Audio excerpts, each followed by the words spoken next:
The night was quiet in the Colorado mountains.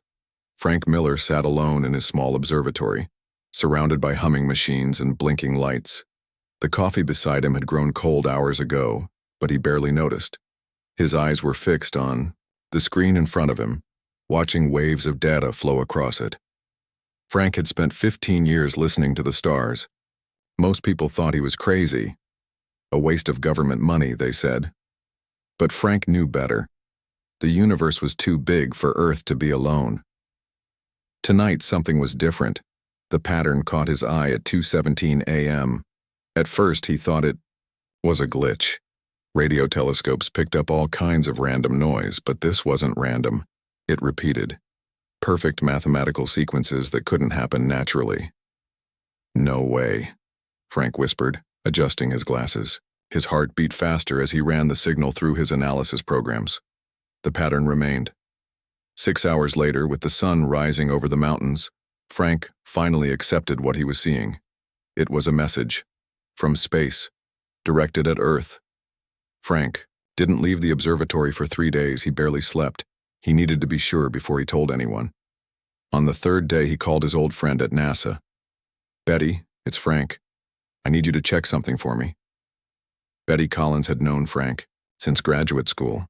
She was one of the few people who didn't think he was crazy. "This better be good, Frank. I'm in the middle of a project. I found a signal. I need confirmation." There was silence on the other end, then, "Send it over." 24 hours later, Frank's phone rang. "We've confirmed it," Betty said, her voice shaking slightly. "The signal is artificial, and it's aimed directly at us." Within days, Frank's quiet life disappeared. Government officials filled his small observatory. Military personnel secured the area. Cryptographers worked around the clock to decode the message. The translation came 1 week later. It was short.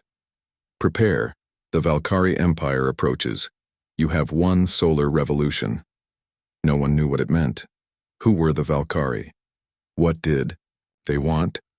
But everyone understood the time frame. One solar revolution. 1 year the government tried to keep it quiet. They called it a hoax, a mistake, nothing to worry about. But then Betty called Frank again, this time from the main NASA observatory. "Frank, we're tracking objects, big ones, at the edge of our solar system." Frank rushed to NASA headquarters in Houston. The control room buzzed with nervous energy. On the main screen, 7 massive heat signatures moved slowly but deliberately toward Earth. Lisa Patel, NASA's lead astronomer, pointed to the screen. "Each object is approximately 1/4 the size of our moon. They're slowing down, which means they're using some kind of propulsion. These aren't natural objects." "Ships," Frank said quietly. The room fell silent. "Yes," Lisa agreed. "Ships." The president addressed the nation that evening. The secret was out. Earth was not alone, and we had visitors coming. The stock market crashed the next day. Religious leaders called for calm. Some people panicked. Others didn't believe it. Frank watched it all unfold from NASA headquarters, where he had been asked to stay as a consultant. He felt strangely calm. He had spent his life looking for this moment, proof that humanity wasn't alone in the universe. But now that it had arrived, he felt only dread. 3 weeks after the announcement, the first clear images came from the Deep Space Telescope. The 7 objects were undeniably artificial, massive ships with strange geometries that seemed to defy physics. They moved with purpose, and they were definitely coming to Earth. Frank sat in a meeting room with military generals, scientists, and government officials. The room was tense as they discussed options. "We need to attempt communication," said Olivia Ramirez, a linguist who had helped decode the original message. "We need to understand their intentions." General Scott laughed bitterly. "Their intentions? They sent one message, one warning. That's not how you start a friendly conversation." "What do you suggest?" asked the Secretary of Defense. "We prepare for war," said General Scott. Frank looked around the room. The message said, "Prepare," not "We come in peace" or "We're going to destroy you." Just prepare. Maybe they're waiting to see what we do. Lisa Patel cleared her throat. "Based on their technology, If they wanted to destroy us, they could probably do it from where they are now. The fact that they're coming slowly and gave us warning might mean something else. Like what? Asked the president, who had been quietly listening. I don't know, Lisa admitted. But I agree with Dr. Ramirez. We need to try to communicate. Days turned into weeks. Weeks turned into months. The ships moved steadily closer. Earth's governments, usually divided by politics and old grudges, began working together out of necessity. A new agency was formed, the Earth Defense Coalition. Frank found himself working alongside scientists from around the world. They sent messages in every format they could think of. Mathematical sequences, simple pictures, basic language constructs. The Valkyrie never responded. Meanwhile, the military prepared. Old weapons were upgraded. New ones were designed. Space agencies rushed to build defensive satellites. For the first time in history, the entire planet was united by a common concern. 6 months after the initial message, strange things began happening. The northern lights appeared all over the world, even at the equator. Electronic devices randomly failed. The Valkyrie ships were still 2 months away, but their presence was already affecting Earth. Frank stood on the roof of the NASA building late one night, looking up at the stars. Betty joined him, wrapping her coat tightly around herself. Can you see them? She asked. Frank nodded. With the naked eye, the ships were just tiny dots, barely visible, but knowing what they were made them seem enormous. What do you think they want? Betty asked. Frank had been asking himself that question for months. I don't know, he admitted. But I keep thinking about ants. Ants? When humans build a highway, do we warn the ants? Do we try to communicate with them? Or do we just expect them to deal with the changes we bring? Betty was quiet for a long moment. In that scenario, we're the ants. Frank nodded. That's what scares me. As the ships drew closer, Earth waited. The initial panic had settled into a grim determination. Whatever the Valkyrie wanted, humanity would face it together. 1 year after the first message, exactly as promised, the Valkyrie arrived, in Earth's orbit. The Galactic Empire had targeted Earth and they had given only one warning. Now humanity would learn why. The 7 Valkyrie ships hung in Earth's orbit like new moons. For 3 days they did nothing. They sent no messages. They made no moves. They simply watched. On the 4th day, smaller ships began to leave the main vessels. These ships did not approach Earth. Instead, they positioned themselves in a grid pattern around the planet. Within hours, Earth was surrounded by a network of alien devices. In the hastily built command center beneath Denver, Grace Howard paced the floor. As the newly appointed commander of Earth's united military forces, the weight of humanity's defense rested on her shoulders. What are they doing? She asked, looking at the large screen showing the positions of the alien ships. Alan Garcia, the lead engineer, studied the data coming in from satellites. They appear to be creating some kind of network, maybe for communication, maybe for something else. Grace didn't like it. After 6 months of preparation, Earth's defenses were as ready as they could be, but she knew it wasn't enough. The Valkyrie technology was too advanced. If they decided to attack, Earth would fall. Any progress on communication? Grace asked. Olivia Ramirez shook her head. She had been working on translating the Valkyrie language since the first message arrived. We've sent greetings in every format we can think of. They don't respond.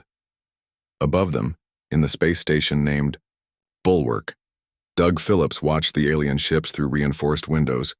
The space station had been built in record time, with parts sent up from every space agency on Earth. It wasn't pretty, but it was humanity's first line of defense. Status report, Doug said to his crew. All systems operational, replied Sam Ward, his second in command. The Raptor fighters are ready for launch. The Raptors were Earth's secret weapon, using technology reverse-engineered from a small alien craft that had crashed in Argentina decades ago. The fighters were faster and more powerful than anything humans had built before. But compared to the Valkyrie ships, they were still toys. Doug nodded. Keep the pilots on standby. If the Valkyrie make a move, I want those fighters in space immediately. Down on Earth, in a lab beneath the Rocky Mountains, Alan Garcia worked with his team to understand the Valkyrie technology. The crashed ship from Argentina had given them some insights, but not enough. Their power source is unlike anything we've seen, Alan told his assistant Karen Lee. It seems to draw energy directly from subatomic particles. Karen looked up from her microscope. If we could replicate that, it would revolutionize our power systems. If we survive, Alan said quietly. The 5th day after the Valkyrie arrival, Olivia made a breakthrough. She rushed into the command center, her eyes wide with excitement and fear. I've decoded more of their language, she said, out of breath. The complete warning message, it's not what we thought. Grace, Alan, and the others gathered around as Olivia displayed her findings on the main screen. The full message says, "Prepare. The Valkyrie Empire approaches. You have one solar revolution. Your resources have been claimed." The room fell silent. Resources? Grace finally asked, "What resources?" Alan's face went pale. Us. They mean us. Before anyone could respond, alarms began to sound. On the main screen, one of the large Valkyrie ships was moving. It was descending toward Earth, heading for North America. "Battle stations," Grace shouted. "Alert the bulwark. Get the Raptors. In the air." "In orbit," Doug Phillips gave the order. "Raptor Squadron 1, launch now. Intercept that ship before it enters the atmosphere." Ryan Kelly, the lead pilot, felt his heart pound as his Raptor fighter shot out from the bulwark. 7 other fighters followed him. They were the best pilots Earth had to offer, but none of them had ever fought an alien ship before. "Form up," Ryan said into his radio. "Remember your training. Hit fast and retreat. Don't try to be a hero." The Valkyrie ship was massive, at least a mile long. As the Raptors approached, smaller ships emerged from its sides. These ships were about the size of the Raptors, but shaped like arrowheads. "Enemy fighters incoming," Ryan warned. Evasive maneuvers. The space battle was brief but intense. The Valkyrie fighters were faster than expected, but their pilots seemed unused to combat. They moved in predictable patterns, allowing the human pilots to score several hits. "Their shields are strong," reported Ellen Cruz, Ryan's wingmate. "But not invincible." Ryan targeted one of the alien fighters and fired his main weapon. The beam, enhanced with reverse-engineered alien technology, pierced the Valkyrie shield. The ship exploded in a flash of blue light. "They can be killed." Ryan shouted. Hope surged through him. But then the main Valkyrie ship fired. A pulse of energy shot out, catching 2 Raptor fighters. They didn't explode. They simply stopped, then began to drift. "Jim, Carlos, report," Ryan called. There was no answer. 3 remaining Raptors continued to fight, but they were outnumbered. 3 more were disabled by the strange energy weapon. Only Ryan, Ellen, and one other pilot remained. "Retreat," Ryan ordered. "Back to the bulwark. Now." As they fled, Ryan looked back. The Valkyrie ship was continuing its descent toward Earth. Its destination became clear: Chicago. In the command center, Grace watched with growing horror as the alien ship positioned itself above one of America's largest cities. Smaller ships began to descend. They were not fighters, but something else. They looked like enormous drills. "They're going to land," Alan said. "Evacuate the city," Grace ordered. "Get everyone out." But it was too late. The drill ships touched, down in different parts of Chicago. As soon as they landed, they began to bore into the ground. Satellite images showed strange devices being placed in the holes. When they were activated, a shimmering field spread out from each site, connecting, to form a dome over the entire city. "What are they doing?" Grace asked. Olivia, who had been frantically analyzing new data, looked up with tears in her eyes. "They're harvesting. The devices are extracting minerals, metals, water, and organic material." "People," Alan said, his voice barely a whisper. "They're harvesting people." Within hours, reports came in from Chicago. Those who had escaped described how the dome prevented anyone from leaving. Inside, strange creatures moved through the streets, tall beings in mechanical suits, collecting humans as if they were specimens. Grace slammed her fist on the table. "We need to stop this, now." Alan looked at her. "I think I know how. The battle in space revealed something. Their shields have a weakness to our hybrid technology. If we can get close enough, we'll need a distraction," Grace said. "Something big enough to draw their attention away from Chicago." In orbit, Doug Phillips received Grace's plan. It was risky, possibly suicidal, but they had no choice. Millions of lives were at stake. "Raptor Squadron 2, Doug said into his radio. "Prepare for launch. Your target is the Valkyrie command ship." As pilots rushed to their fighters, Ryan Kelly and Ellen Cruz volunteered to lead the mission. "We know their weaknesses now," Ryan said. "We can do this." On Earth, Grace looked at her team. This is it. The first real battle for Earth's survival. She took a deep breath. "Let's show these Valkyrie that humans don't surrender." The counterattack was about to begin. Ryan Kelly felt sweat drip down his back as he guided his Raptor fighter toward the massive Valkyrie command ship. 11 other pilots followed him, their formation tight and disciplined. This wasn't just another mission. This was humanity's first real strike against the invaders. "Remember the plan," Ryan said through the radio. "Target their sensor arrays first, then their weapon systems. Stay out of range of that energy pulse." The fighters accelerated, their engines glowing blue against the blackness of space. On the radar, dozens of smaller Valkyrie ships moved to intercept them. "Enemy fighters approaching," Ellen Cruz reported. 3 o'clock. "Hold formation," Ryan ordered. "Wait for it." The Valkyrie fighters came at them fast. Too fast. They didn't maneuver like they had during the first battle. Someone had taught them new tricks. "They're learning," Ellen said, voicing what everyone was thinking. "Break formation," Ryan shouted, as the first energy beams cut through space around them. "Evasive action, remember your training." The human fighters scattered, each pilot choosing their own path through the swarm of alien vessels. Ryan rolled his Raptor into a tight spiral, avoiding 3 consecutive shots. He lined up a Valkyrie fighter in his sights and fired. The alien ship exploded, its pieces scattering in all directions. All around him, the battle raged. Human pilots fought with everything they had, using every trick they knew. 2 Raptors went down in the first minute, then another. The Valkyrie outnumbered them 5-1. But something strange was happening. The alien fighters, though faster and more numerous, were making mistakes. Their turns were too wide. Their formations broke apart too easily. They weren't used to Earth's gravity affecting their movements in this part of space. They don't know how to fight near a planet. Ryan realized. Use Earth's gravity well. Make tight turns they can't follow. The remaining human pilots caught on quickly. They led their pursuers into complex maneuvers that the Valkyrie couldn't match. When an alien ship turned too wide, a Raptor would be waiting, weapons ready. Slowly, the odds began to even out. Meanwhile, on Earth, Grace Howard watched the space battle on the main screen. It was going better than expected, but it wasn't enough. They needed to save Chicago. "Status of ground forces?" she asked. "Ready to move," replied General Ward. "Just waiting for the signal." Grace nodded. "Tell them to proceed."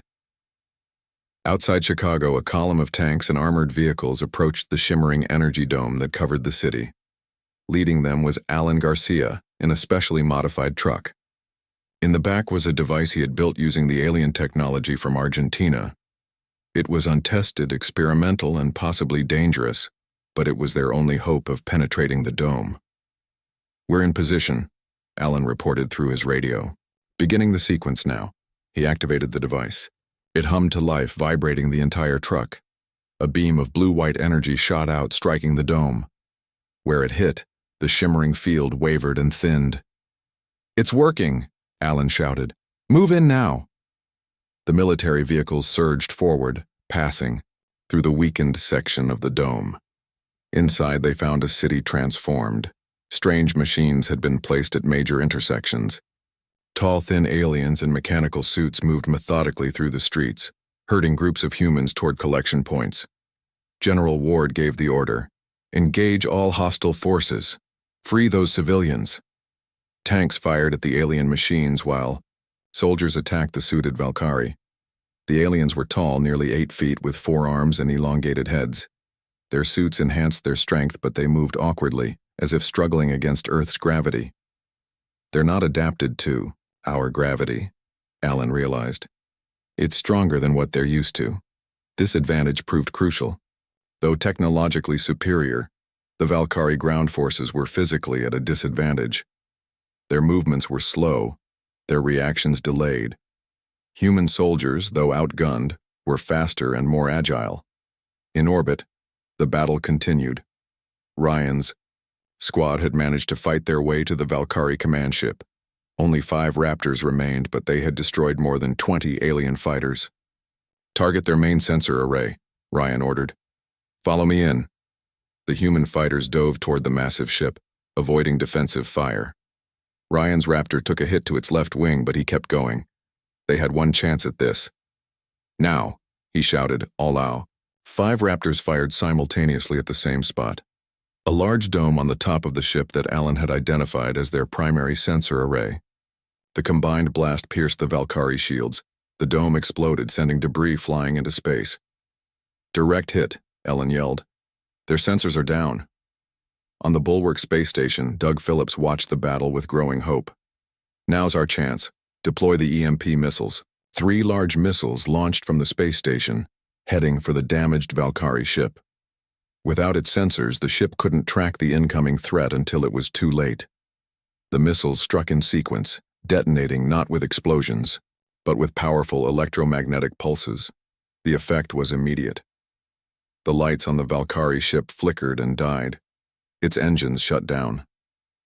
The smaller ships around it suddenly stopped moving, drifting aimlessly in space. "It worked," Doug exclaimed. Alan's theory was right.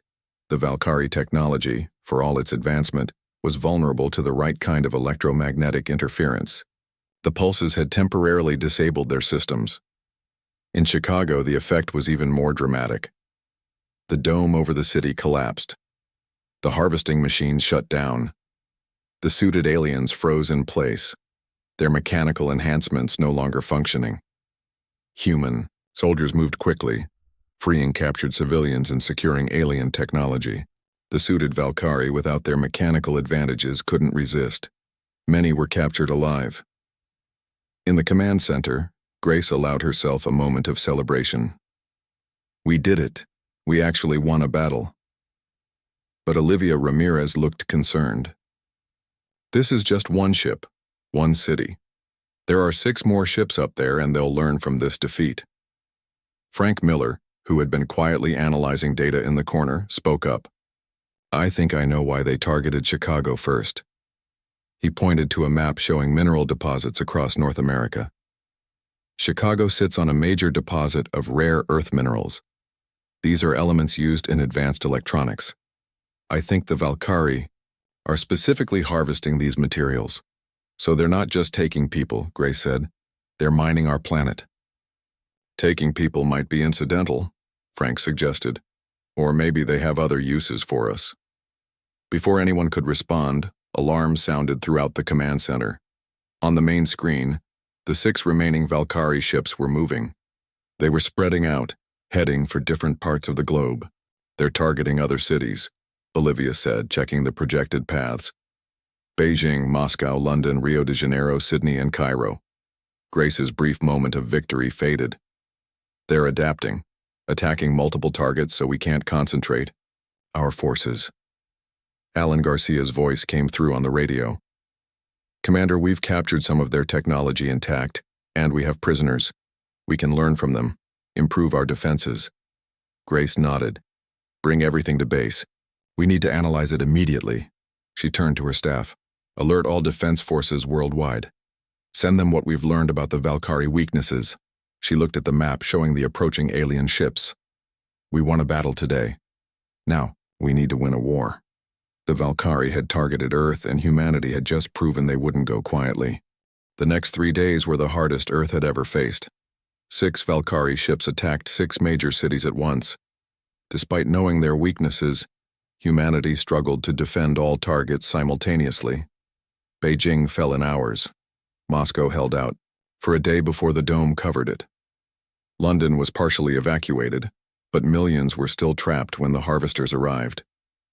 In the underground command center, Grace Howard hadn't slept in 48 hours. Her eyes were red, her uniform wrinkled. Maps on the screen showed the status of each battlefield. Too much red, not enough blue. Sydney is holding, reported General Ward. The Australian Air Force is keeping the harvesters at bay. Rio's eastern districts have been breached, said another officer, but their western defense line is still active. Grace nodded. And Cairo? Complete dome coverage. We lost contact 20 minutes ago. 4 cities lost, 2 still fighting.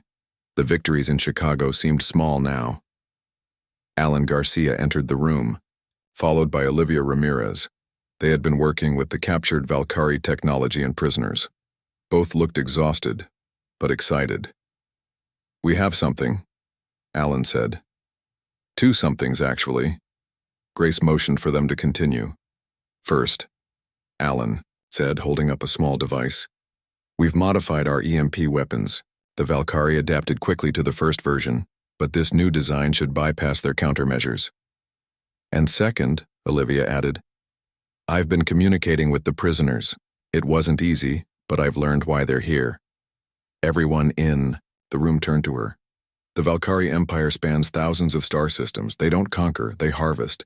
They find planets with resources they need and take them.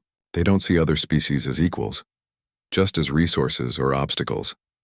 So we're just another planet to strip mine, Grace said bitterly. Yes, but there's more. Olivia looked at her notes. They've never encountered resistance like ours before. Usually they defeat a planet in hours. We've held out for days and even won a battle. This has never happened in their history. Frank Miller, who had been quiet until now, spoke up. That's why they only gave one warning. They didn't expect us to be able to fight back. Olivia nodded. Exactly. And there's something else. The Valkyrie breathe a different air mixture than we do. Earth's atmosphere is difficult for them. That's why they wear those suits. And our gravity is about 1.5 times stronger than what they're used to. Alan smiled for the first time in days. Which means every Valkyrie on Earth is struggling just to move around. We need to use these advantages, Grace said, standing straighter. Alan, how quickly can you produce the new EMP weapons?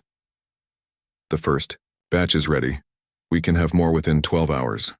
Good. Get them to Sydney and Rio immediately. Grace turned to the communications officer. Contact the Bulwark. Tell Commander Phillips we're initiating Operation Thunderstrike. Operation Thunderstrike was their last resort plan. A coordinated global attack on all Valkyrie ships simultaneously. It was risky. It would leave Earth's remaining cities vulnerable. But they had no choice. The longer they waited, the stronger the Valkyrie position became. In orbit, Ryan Kelly and the surviving Raptor pilots received their new orders. Their squadron had grown, with fresh pilots joining daily. They had even added 3 captured and modified Valkyrie fighters to their fleet. We strike all 6 ships at once, Ryan told his pilots. The Bulwark will launch EMP missiles at the command ships while we target their engines and weapons. Ellen Cruz studied the attack plan. This is a one-way mission, isn't it? Ryan didn't answer directly. Earth is counting on us. That's all that matters. Across the planet, remaining military forces prepared for the coordinated assault. The plan was simple but dangerous. Attack the domes around captured cities with the new EMP weapons while the Space Forces disabled the ships above. As 0 hour approached, Grace addressed everyone through a global broadcast. Today we fight not just for our cities or countries, but for our planet, for our right to exist. The Valkyrie thought we would be easy prey. They gave us one warning because they didn't think we needed more. Today we proved them wrong. The attack began at dawn. From the Bulwark space station, Doug Phillips gave the order. Launch all fighters, deploy EMP missiles, begin Operation Thunderstrike. Raptor fighters streamed out from the station, joined by every spacecraft Earth could put in the sky. They split into 6 groups, each targeting a different Valkyrie ship. Ryan led the attack on the ship above London. As they approached, Valkyrie fighters rose to meet them. The battle was fierce, with explosions lighting up the darkness of space. "They're expecting us this time," Ellen warned as she narrowly avoided enemy fire. "Stay focused," Ryan replied. "Remember, the plan." While the fighters engaged, the Bulwark launched its new EMP missiles. The Valkyrie tried to intercept them, but there were too many. Several got through, striking the ships. This time the effect wasn't as dramatic. The Valkyrie had adapted, protecting their systems better. But the EMPs still disrupted their shields and sensors, creating openings. "Now," Ryan ordered. His squadron dove toward the London ship, targeting the weak points Allen had identified. They fired everything they had, missiles and energy beams striking the massive vessel simultaneously. The same scene played out at each Valkyrie ship. Human forces, though outgunned, fought with desperate courage. They took heavy losses, but pressed on relentlessly. On Earth, ground forces attacked the domes with the new EMP weapons. In Sydney and Rio, where the defenses still held, they broke through quickly, disrupting the harvesting operations. In the fully captured cities, resistance fighters used smaller versions of the devices to create gaps in the domes. Alan Garcia led the Chicago strike force personally. With the dome down, they targeted the Valkyrie on the ground. The aliens, struggling in Earth's gravity and atmosphere, couldn't respond quickly enough. One by one, the harvesting operations faltered. The Valkyrie, for all their technological superiority, found themselves fighting an enemy that simply refused to surrender. In orbit, Ryan's squadron had managed to severely damage the London ship. 3 other Valkyrie vessels were also reporting major damage, but the cost was high. More than half the human fighters had been destroyed. "One more run," Ryan told his remaining pilots. "Target their main power core."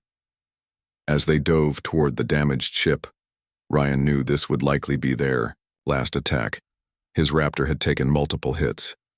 Warning lights flashed across his control panel, but he didn't pull back.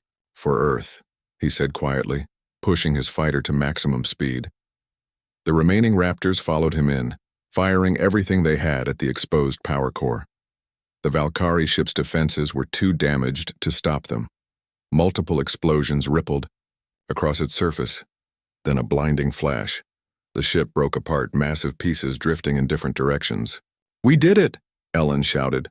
"London ship is down!" Reports came in from the other battlefronts. The Sydney ship was retreating.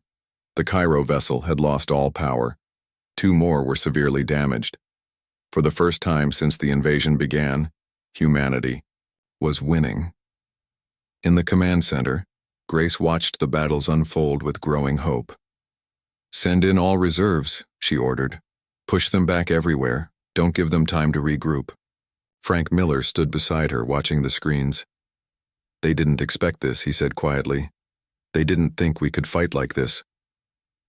"They gave us one warning," Grace replied. "We only needed one." As the battles continued across Earth, and in orbit, one thing became clear. The Valkyrie Empire had made a terrible mistake. They had targeted Earth, but Earth was fighting back. 2 days after Operation Thunderstrike, 3 Valkyrie ships had been destroyed. 1 had crashed into the Atlantic Ocean. 2 were severely damaged, but still in orbit. The last one, the largest of them all, remained fully operational and had pulled back to a higher orbit. In the command center, Grace Howard reviewed the latest reports with her team. The mood was cautiously hopeful. "We've liberated Moscow and Cairo," General Ward said. "Beijing and London are partially free. The domes are failing section by section." "Casualties?" Grace asked. Ward's expression darkened. "High, very high. Millions, dead or missing, but billions saved." Olivia Ramirez entered the room, her face showing a mix of excitement and concern. "We just received a transmission from the Valkyrie command ship." "What does it say?" Grace asked. "That's the strange part," Olivia replied. "They're requesting to talk, directly, with our leaders." Everyone in the room exchanged glances. This was unexpected. "Is it a trap?" Frank Miller asked. I don't think so, Olivia said. The message came in their language but also in rough English. They're making an effort to communicate on our terms. Grace considered this. Set up the communication, but be ready for anything. An hour later, the main screen in the command center lit up with the image of a Valkyrie. Without the environmental suit, they could see the alien clearly for the first time. It was tall and thin, with grayish-blue skin and large dark eyes. Its head was elongated, and it had 4 arms, each ending in long, delicate fingers. I am First Imperator Krasnul of the Valkyrie Empire, it said in halting English. I wish to speak with Earth's leader. The president stepped forward. I am one of Earth's leaders. We have many. The Imperator seemed confused by this concept but continued. Your resistance is unexpected. No species has ever fought back so effectively. We're full of surprises, the president said. Indeed, the Imperator replied. We have harvested 1,000 worlds. None have caused us such difficulty. We're not a resource to be harvested, Grace said, stepping into view. We're a civilization, a people. This is our home. The Valkyrie studied her for a moment. You are the military commander? Yes. Your tactics are impressive. Your species should not have been able to damage our ships. Your technology is primitive. We adapt quickly, Grace said. The Imperator was silent for a moment. We have underestimated you. This was an error. Alan Garcia joined the conversation. Why did you only give us one warning? Why not try to communicate? We do not communicate with harvest worlds, the Imperator said, as if explaining something obvious. You were not considered a spacefaring species. One warning is standard protocol. Frank Miller shook his head. You judged us by the wrong standards. Yes, the Imperator agreed, surprisingly. A significant miscalculation. The president moved closer to the screen. Will you leave our planet now? Stop the harvesting? No, the Imperator said. The resources are still required. The Empire needs them. Then we'll continue to fight, Grace stated firmly. Yes, we expect this now. The Imperator's expression was hard to read. But we offer terms. A compromise. This was unexpected. The Valkyrie were willing to negotiate. What terms? The president asked cautiously. We will halt harvesting of living organisms. Humans will not be taken. In exchange, we take mineral resources from your uninhabited regions only.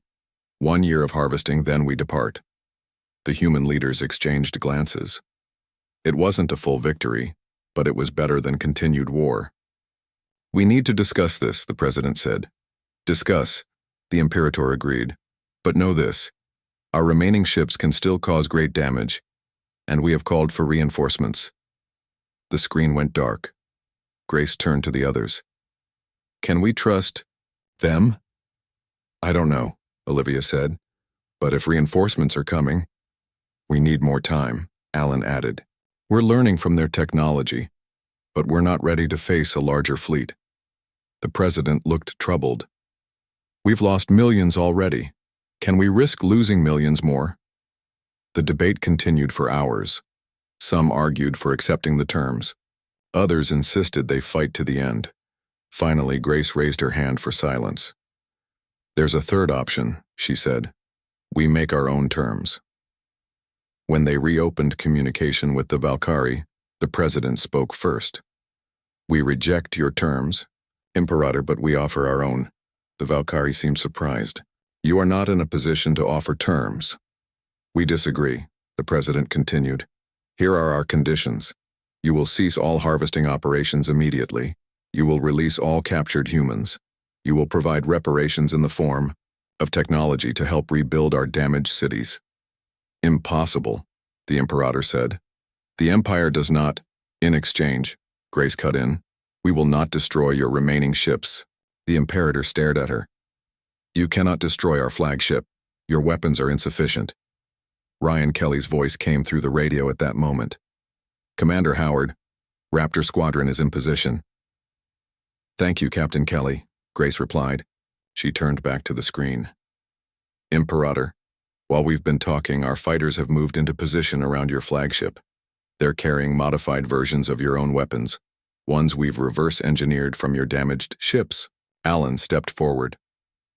We've also placed EMP devices on the 2 damaged ships you thought were still under your control. The Imperator's posture changed. This is a bluff. Raptor 1, fire a warning shot, Grace ordered. In space, Ryan's fighter fired a single shot at the Valkyrie flagship. The beam, powered by salvaged alien technology, pierced the ship's shields and cut a small hole in its outer hull. The Imperator received reports from its crew, its facial expression shifting in a way that humans couldn't quite interpret. You have advanced quickly, it said finally. As we said, we adapt, the President replied. Now, our terms. For a long moment, the Imperator was silent, calculating. Then, the Empire has never retreated from a harvest world. There's a first time for everything, Frank said. Another long pause. Very well. Harvesting will cease. Captured humans will be released. But we cannot provide technology. The Empire forbids this. Grace and the President exchanged glances. It wasn't everything they wanted, but it would save lives. Agreed, the President said. But know this, if you or any other Valkyrie ships return to our solar system, we will be ready. You will be marked in our charts, the Imperator said. Earth. Status. Unconquerable. Within days, the Valkyrie began withdrawing. The domes over the cities collapsed. Captured humans were returned, confused but alive. The damaged ships limped away, followed by the flagship. In the command center, Frank Miller watched them go on the long-range sensors. Do you think they'll come back? Olivia asked him. Maybe. Someday, Frank replied. But we'll be ready. Grace Howard joined them, looking tired but satisfied. We have their technology now. We've learned how to travel between stars. The next time we meet the Valkyrie, it won't be in our orbit. Outside, people emerged from shelters and hiding places, looking up at the sky. The Valkyrie ships were visible as they departed, bright points of light growing dimmer by the hour. The Galactic Empire had targeted Earth. They had given only one warning, thinking it would be enough. They had been wrong. Humanity had surprised them, fought back, won. And in doing so, humanity had sent its own warning to the stars. We are here. We are strong. And we will defend our home.